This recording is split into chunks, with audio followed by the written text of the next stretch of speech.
Hello again, everyone. Today's episode is special. From the beginning, I've wanted, first of all, a day-night cycle in my game. Not only that, but different weather conditions that help drive realism to the play experience. Weather is not only something that looks pretty or dangerous, but it's way more than that. I remember before development, when writing about certain areas on the map, how those areas would be. Like, for example, in the heart of no man's land, where the bomb hit. Ground zero is what I call it. This area is very specific. Some years ago, shortly after the regime's takeover, when the rebels had already fought for their freedom, liberating themselves from the oppression of what's behind those walls, even after the rebels established a home for themselves, the regime couldn't accept that.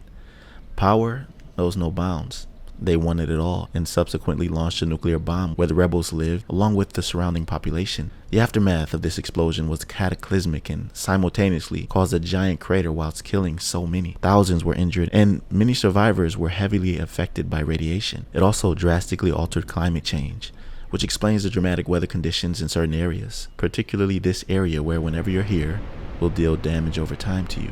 And it's simply because of the radiation so prevalent in the environment. Light dust permeates the area and periodic radiation storms will occur. Visibility is extremely low and you can barely see 10 feet in front of you.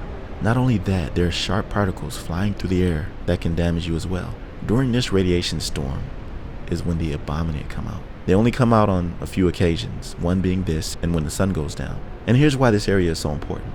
It's high risk, high reward being here. Not only is the loot abundant, but it's also where most of the underground entrances are located. See, what the regime didn't realize is that when they launched that nuclear bomb, it inadvertently causes them to expose themselves from below. There's an underground pathway that leads straight into Regime's city from below. It's a perilous journey to say the least because that's where the Abominate live.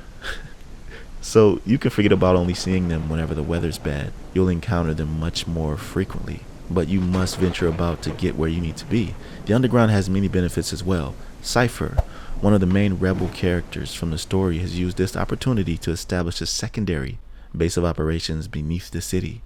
This is integral to the probability of success in the game. We can go into that later because that's not what this episode is about, but weather conditions are a huge part of the story and how it affects the play experience. Oh, and I almost forgot to mention that whatever weather conditions there are, snow blizzards, dust storms, or thunderstorms, there's a weapon ability called Clear as Day. It's a scope which, whilst looking through its lens, allows you to see clearly no matter what the weather conditions. I think this will be a big help when it's really bad out there.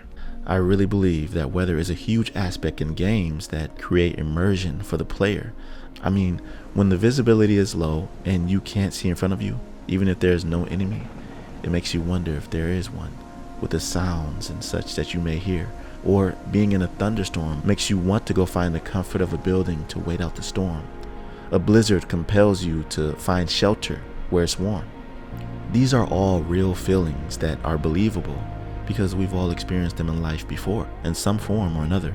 And with Unreal Engine 5, it makes you feel like you're actually there. I would love for you to tell me how it looks to you. Tell me if it's immersive enough. I really like to know your thoughts below. Now, before I go, I want to give a quick shout out to my very first Patreon supporter, Jet Reigns. He told me that he believes in my journey and wanted to support me any way he can. If you'd like to support as well, the link is in the description. You can join for as low as $1 a month. There, you'll have access to exclusive development videos and tutorials that I personally have had access to while learning everything I know about game development. I really appreciate you watching, and make sure you like the video and subscribe to my channel for all things game dev. I'll see you in my next video. Peace.